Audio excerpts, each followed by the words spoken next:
Hi అండి అందరికీ welcome to mom and little champs. మేము రీసెంట్గా శ్రీలంక వెళ్ళామండి ఫ్రమ్ సింగపూర్. మేము శ్రీలంకలో చూసిన ప్లేసెస్ అన్నీ సిరీస్ లాగా కొన్ని వీడియోస్ చేసి నేను మీతో షేర్ చేసుకోవాలనుకుంటున్నాను. మీరు ప్లాన్ చేసుకోవాలి అనుకుంటే ఈ వీడియోస్ మీకు చాలా హెల్ప్ అవుతాయి. నాకు తెలిసిన ఇన్ఫర్మేషన్ అంతా నేను ఈ వీడియోస్లో షేర్ చేస్తానండి. తప్పకుండా ఈ వీడియోస్ అన్నీ చూడండి. సింగపూర్ నుంచి శ్రీలంకకి 4 hours జర్నీ. సో ఈ జర్నీ అంతా అయిన తర్వాత శ్రీలంకకి రీచ్ అయిపోయాము. ఇది శ్రీలంకకి రీచ్ అయ్యి ఇమిగ్రేషన్ అయిన తర్వాత మీకు ఇక్కడ ఇది కనిపిస్తుంది. ఇలా బయటికి వస్తారు. బయటికి రాగానే ఒక సైడ్ అంతా క్యాబ్స్ బుక్ చేసుకోవడానికి, ఒక సైడ్ ఏమో కరెన్సీ ఎక్స్చేంజ్కి, ఇంకొక సైడ్ సిమ్ తీసుకోవడానికి అండ్ ఇంకొక దగ్గర హోటల్స్ బుక్ చేసుకోవడానికి ఆప్షన్స్ ఉంటాయండి. ఫస్ట్ అయితే కరెన్సీ ఎక్స్చేంజ్ చేసుకోండి. ఇండియన్ రూపీస్ కొంతమంది తీసేసుకుంటారు బాగానే, బట్ కొన్ని శ్రీలంకన్ రూపీస్ కావాల్సి వస్తుంది అనమాట. సో ఆ రోజు మేము వెళ్ళిన రోజు ఉన్న ప్రైసెస్ చూపిస్తున్నాను నేను కరెన్సీ ఎక్స్చేంజ్కి.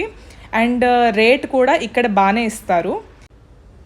ఇక్కడైతే ఖచ్చితంగా కొంత మార్చుకోండి మనీ. తర్వాత మీ అవసరాన్ని బట్టి బయట వేరే ప్లేసెస్లో కూడా మీరు మార్చుకోవచ్చు. మాకు ప్రైసెస్ అయితే ఇక్కడ బయట కూడా మాకు దగ్గరలో సేమ్ ప్రైసెసే వచ్చినాయండి. జస్ట్ 2-3 రూపీస్ డిఫరెన్స్, అంతకు మించి ఏం రాలేదు. కరెన్సీ ఎక్స్చేంజ్ చేసుకున్న తర్వాత సిమ్ తీసుకోవడానికి వెళ్ళండి. ఈ సిమ్ తీసుకునే దగ్గర మాత్రం శ్రీలంకన్ రూపీసే తీసుకుంటారు. అక్కడ మీకు ఇక్కడ కనిపిస్తున్న ప్రైసెస్ అన్నీ కూడా శ్రీలంకన్ రూపీసే. ఎక్కువ డైలాగ్ సిమ్ యూస్ చేస్తారండి. సో దీనికి సంబంధించినవి టూరిస్ట్ ప్లాన్ అని ఒకటి ఉంటుంది.